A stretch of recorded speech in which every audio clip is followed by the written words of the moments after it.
नमस्कार, पेटपूजा and lifestyle चॅनलमध्ये आपणा सर्वांचे स्वागत आहे। आज आपण गव्हाच्या चिकापासून बनणारे पळीपापड बघतो आहे। पळीपापड करायसाठी आपण गहू घेतलेले आहे। 1 किलो गहू घेतलेले आहे मी इथे। तर 1 किलो गहू घरात आपले जे गहू अवेलेबल असेल ते गहू घ्यायचे। गहू स्वच्छ धुवून घ्यायचे आहेत। जर आपल्याकडे साठवणीतले गहू असतील तर ते गहू घ्यायचे, कारण त्याचा चीक जास्त उतरतो। पण जे गहू अवेलेबल असेल ते घेतले तरी चालते। या पद्धतीने धुवून आपल्याला पाणी काढून घ्यायचं आहे। हीच प्रोसेस आपल्याला पुन्हा एकदा रिपीट करायची आहे। आणि आता दोनदा धुवून झाल्यानंतर भरपूर असं पाणी घालून आपल्याला हे गहू झाकून ठेवून द्यायचे आहे। दुसऱ्या दिवशी बघायचं, आज दुसरा दिवस, हे पण पाणी आपल्याला काढून टाकायचं आहे। आज हे पाणी काढलं नाही तर या पाण्याला वास येतो। एका पातेल्यावर मी चाळणी ठेवून पाणी काढून घेतलेलं आहे आणि पाणी फेकून दिलेलं आहे। पुन्हा एकदा पाणी घालून आपण धुवून घेतो आहे। हे पण पाणी आपल्याला काढून घ्यायचं आहे आणि यात पाणी घालून आपण ठेवून देणार आहोत झाकण झाकून। आज तिसरा दिवस। आज आपल्याला गहू बारीक करून घ्यायचे आहे। तर हे पाणी आपल्याला पहिले काढून घ्यायचं आहे। पुन्हा मी पातेल्यावर चाळणी ठेवून पाणी काढून घेते आहे। या पद्धतीने आपल्याला पाणी काढून घ्यायचं आहे आणि हे पूर्ण गहू आपल्याला आता धुवून घ्यायचे आहे। हे पण पाणी फेकून द्यायचं।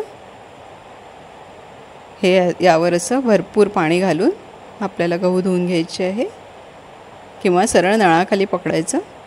तर धुवून झालेले आहे बघा, छान आपले गहू भिजलेले आहे, छान चीक निघतो आहे।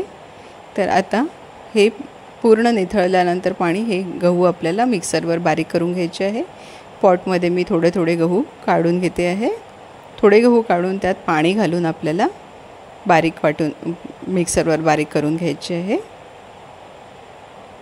आणि आता मी एका पातेल्यावर पीठ गाळायची चाळणी ठेवून घेतलेली आहे। या चाळणीतून आपल्याला चीक खाली गाळून घ्यायचा आहे। खालच्या पातेल्यामध्ये चीक आपला जमा होईल। या पद्धतीनेच आपल्याला पूर्ण गहू मिक्सरच्या पॉटमध्ये मिक्सरवर बारीक करून घ्यायचे आहे। आणि हे आता आपण याच्यावर गाळून घेतो आहे। तर आता आपले पूर्ण गहू बारीक करून झालेले आहे। आणि हे पहिल्यांदा जेव्हा आपण बारीक करतो तेव्हा चीक जास्त घट्ट असतो, तो गळायला वेळ लागतो। आणि आता हा चीक आपला गळलेला आहे। तर हा चोथा आपण काढून घेतलेला आहे एका पातेल्यामध्ये। हा धुवून घ्यायचा आहे बघा, यात भरपूर असा चीक आहे, धुवून घ्यायचा छान व्यवस्थित। आणि हे यातलं पांढरं पाणी दिसतंय ना, तो चीक आहे।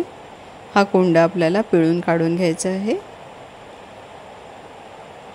या पद्धतीने पिळून घ्यायचं पूर्ण, जेवढं शक्य होईल तेवढं आपल्याला पिळून घ्यायचं आहे। उरलेलं आपण पातेल्यावर काढून घेऊ शकतो। आणि हे पातेल्यावर घालून घेतलेलं आहे बघा। आणि हा पण पूर्ण कोंडा पिळून घ्यायचा आपल्याला।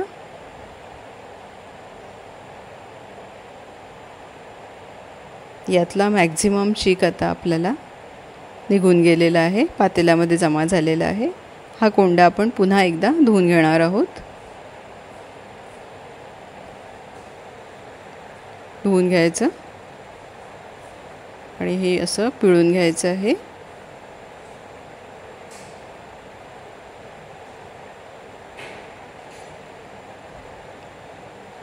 पाणी काढून घ्यायचं, हे पूर्ण पिळून घेतलेलं आहे मी। आणि हे पाणी आता आपल्याला पुन्हा गाळून घ्यायचं आहे।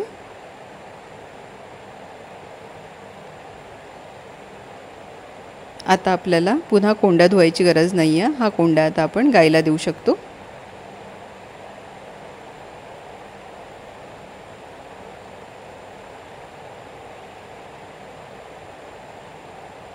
छान आपला चीक असा पांढरा शुभ्र जमा झालेला आहे खालच्या पातेल्यामध्ये।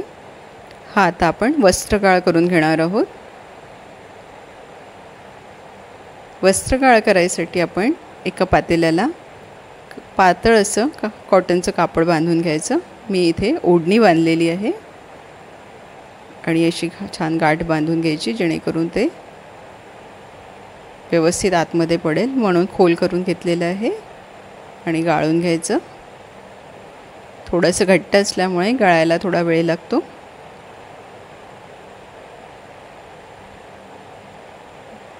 अशा प्रकारे आपण पूर्ण चीक कापडावरून घालून घेतला आहे आणि पातेल्यामध्ये गळलेलं आहे। हे जे वरती निघालेलं आहे हे काढून घ्यायचं आणि झाकून ठेवून दिलेलं आहे। आज तिसरा दिवस, आज आपल्याला पापड करायचे आहे। तर वरचं पाणी आता हे आपल्याला पूर्ण काढून घ्यायचं आहे। जेवढं पाणी निघेल तेवढं पूर्ण काढून घ्यायचं हलक्या हाताने आणि खाली तळाला जो चिक बसला आहे तो आपल्याला काढून घ्यायचा, चमच्याने घोटून घोटून काढून घ्यायचा आहे।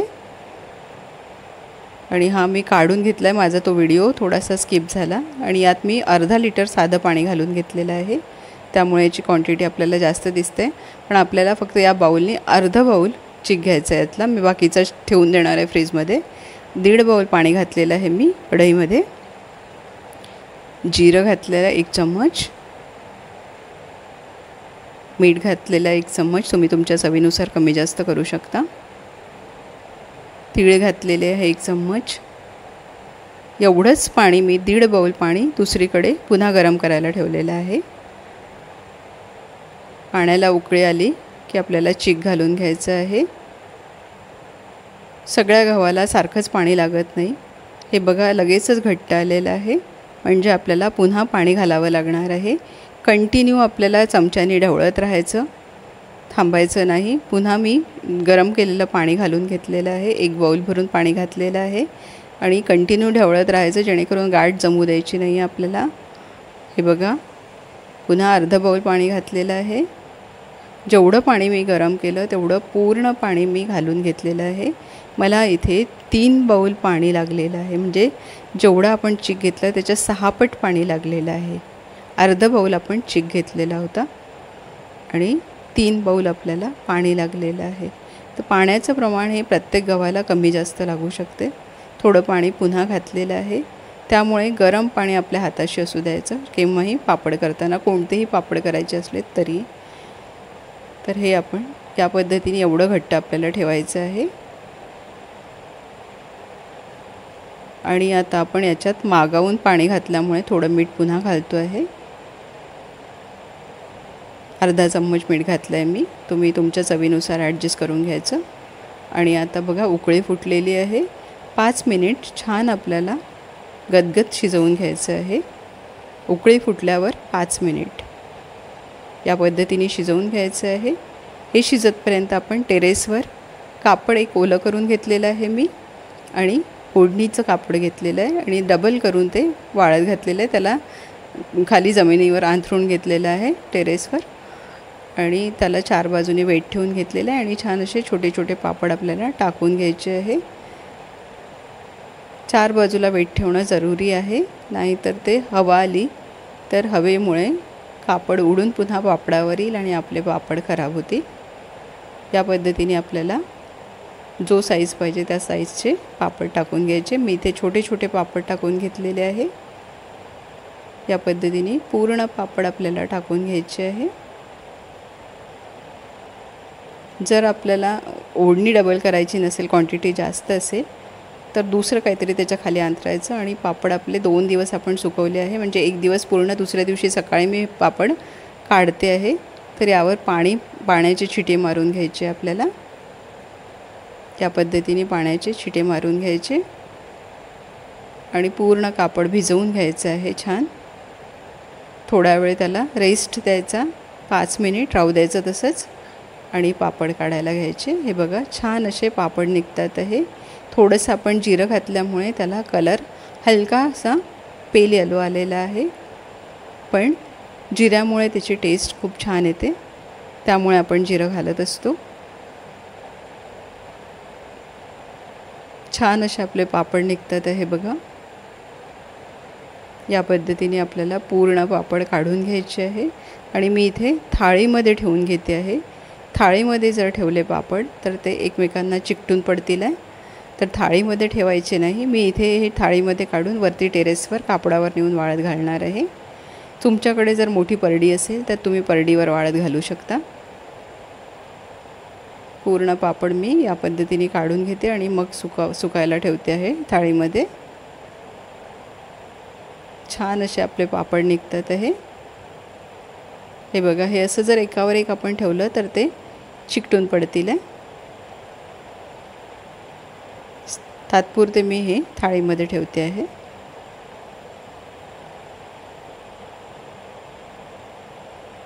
आणि हे पूर्ण पापड आपले काढून झालेले आहे. ही थाळी आता आपण घेऊन वरती जाणार आहोत टेरेसवर. हे बघा असं चिकटून पडेल आहे. मस्त असे झाले आहेत आपले पापड. आणि हे बघा छान मी उन्हात एका ओढणीवर सुकायला घातलेले आहे. 2 दिवस याला ऊन दाखवायचे आपल्याला. कडक कशी ऊन दाखवून झालेली आहे बघा. छान पापड आपले सुकले 2 दिवसाच्या उन्हाने.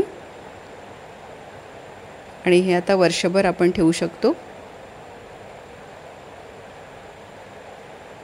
आता एक आपण पापड तळून बघूयात. तेल गरम झालं आहे आपलं. बघा छान आपले पापड फुलतात आहे. सुरेख असे पापड झालेले आहे.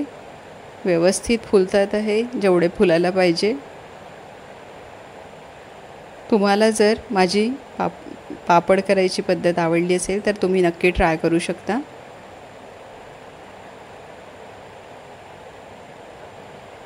हे आपले पापड तळून झालेले आहे बघा. आणि हे क्रश करून दाखवते.